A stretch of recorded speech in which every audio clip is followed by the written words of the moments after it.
mini skirt thing, and then a real cutesy pie top and white cowboy boots.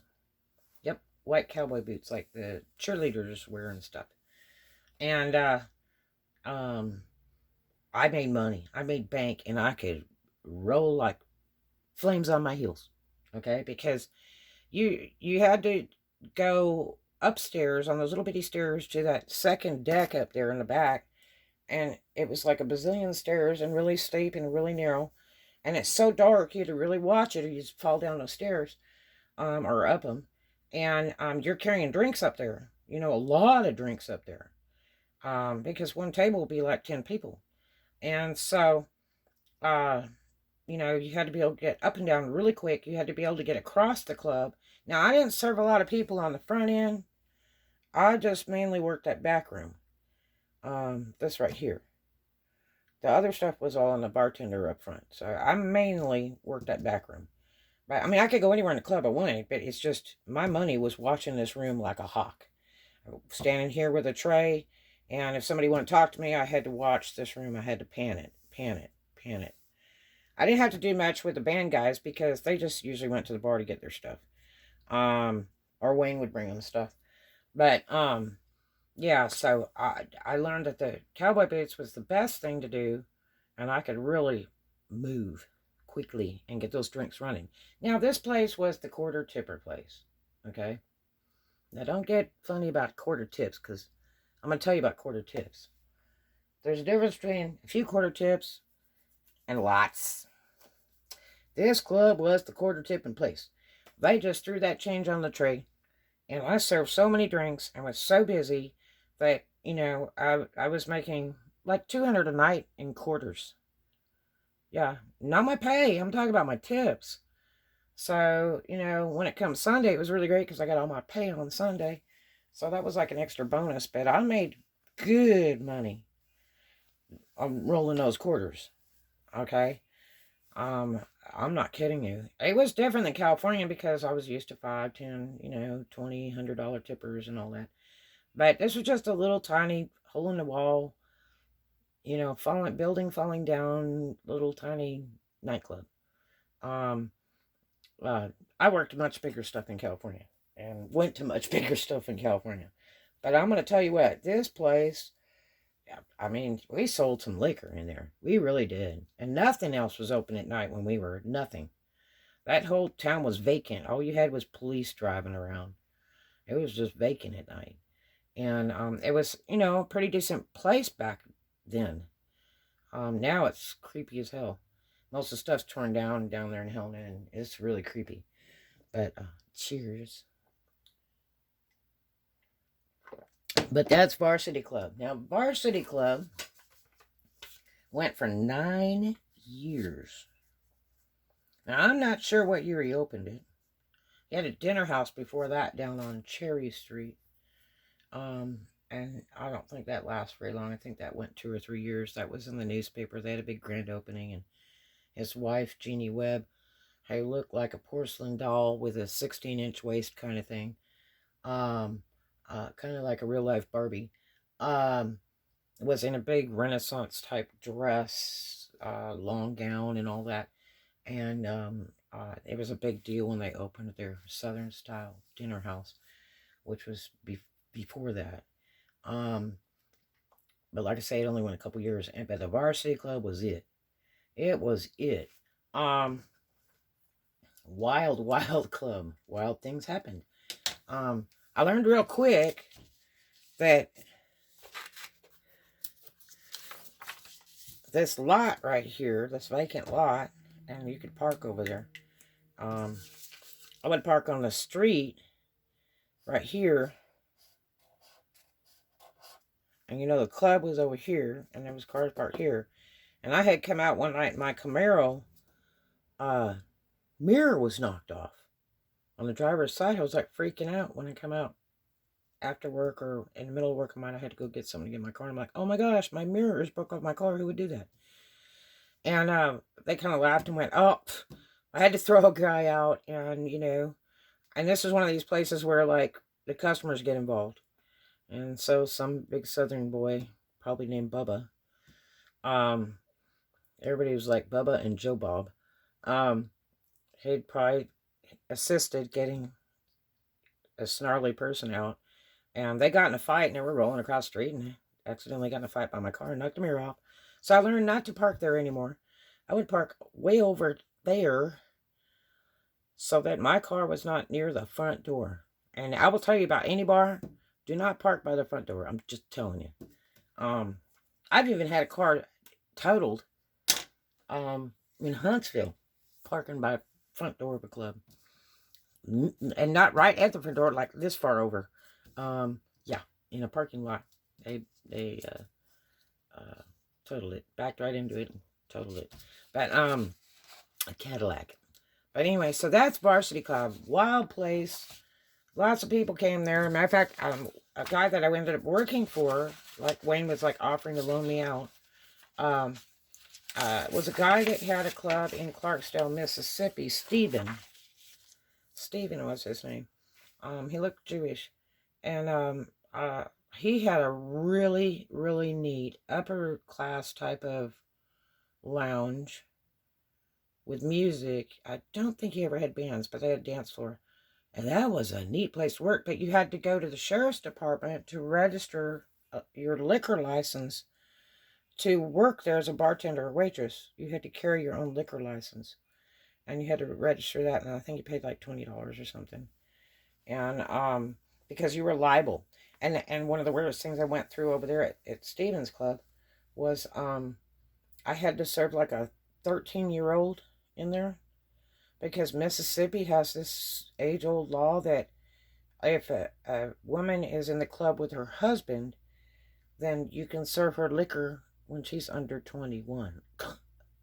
And this girl was married and was like 13. And I'm like, I am not serving that girl. She is under 21. They're like, no, it's Mississippi law. You can do that. So I wouldn't do it. And then I went to the sheriff's department the next day because I didn't want to have my license revoked or end up in jail. And I asked them what the law was on the age and everything. And they confirmed it. I'm like, oh my gosh. So the Arkansas, Mississippi area is very interesting. So is Oklahoma. But Varsity Club was a cool place. A lot of wild memories there working. I met some great people there. I met Joe St. Columbia's brother, Philip St. Columbia, who passed away later. And that's another interesting story. I ended up with his Cadillac. And all I ever did was serve him at Varsity Club. And he would tell me, I love you, Red. And if you ever need anything, I have power. And I know people. And you just call me. Because you're a good person. I also met a guy that later became gaming commissioner of the state of Mississippi when the casinos opened. His name was Joe. And he was really a great help later because I took care of him when he got drunk. I made sure he wouldn't drive. I would take his keys and stuff. And he was a very nice man. And when I worked at casinos, all I had to do was call Joe at the Gaming Commission office and say, hey, I want to go work over at Harris. Can you move my gaming licenses and permits over there? He'd move them in 3 hours. Where most people waited 2 weeks. Yeah, so when you got connects, it works out real cool. I met a lot of different people there. My next vlog will be over somebody very interesting that I met. And you'll see that just shortly. But anyway, the old Varsity Club, it was wild. So if you were there back then, any of the 9 years it was open, in Helena, Arkansas, a little river town by the Mississippi River, near Memphis, about an hour and a half from Memphis back then, because there was like Highway 61 and the old back road through Tunica that went there, and it was a little two-laner that went bonk, bonk, bonk with like one gas station in between, and you didn't stop there. You waited until you got to Memphis. It was very desolate back then. If you were ever there, tell us all about it. Like I say, there's lots of people I met there, and it was a very interesting place. I made a lot of money there, and I thank God for Wayne Webb, because he gave me a job when no one else would. Um, Also, his wife is a school teacher, and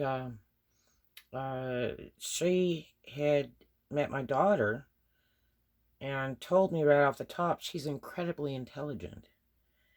And that was a grandeur compliment. She told me to make sure to keep her in advanced programs because she was incredibly intelligent for her age.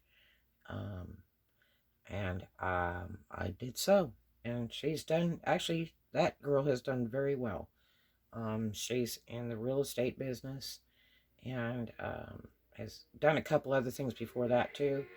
Um, and actually worked at a bar one time. Um, but that just wasn't her thing. She uh, really has done well. She got some formal education. Um, she's, a good family maker and real good at business and very good with people in business. So I'm impressed. I'm impressed. She's done quite well. She's no drunk or druggy. And she's married for the second time to a nice gentleman that's an attorney. So she's done very well. But anyway, so Varsity Club was an interesting place. But again, I thank God for Wayne Webb. Wow, and all the great people I met there. Southern folks are interesting. Southern folks will be a better family than your own folks. They're really good, open-hearted people. If they like you, they treat you like gold. Um, and they're just amazing. They're amazing. So, interesting experience. But I'm going to tell you what, Arkansas was way better than Oklahoma. Those people couldn't see the sun for the clouds. So, and fabulous college. I did love that when I went to in Claremore, Oklahoma, very, very much. I was at quite a big campus. But I got to do what I wanted to do when I went for my mechanical engineering. So, fantastic education. Fantastic.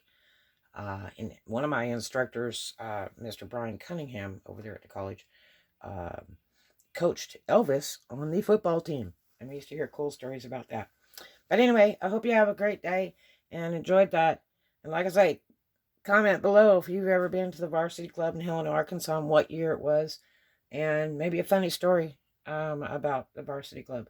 I used to hear people that they would tell me, hey, I drank there when I was 15, because they slid in there, till Wayne would catch them. I heard some wild, wild stories about that place. Before and after I worked there, but it was a really neat club. Some great people, and Wayne definitely knows how to control a club. That club was a very busy club. And it just was really well done. And I was very sad when he got out of Varsity Club and he bought that big giant place in West Helena and made it country and western. I'm like, what the heck is the country and western deal? Why on earth? And he's like, because country western is the thing. I said, well, now you used to say rock and roll was it. And he's like, well, country western is the thing. And now that nightclub's amazing. That newer one he got after that, Queen of Clubs. Because he says his wife is the queen of clubs. But anyway, and she's very rarely in the clubs. But anyway, so that's Varsity Club. And I hope you enjoyed it. Talk to you later. Love to you. And if you were there, hi. And actually the club was on Porter Street. Porter Street was the street. So you have a good one. I love you. Talk to you later. Yay for the Varsity Club and the Varsity Club Laugh and the whole crew that was there. And especially Ike Harcourt. We love him dearly. And he left not long ago, unfortunately. He was like my brother. Love you, Ikey. Talk to you later, everybody.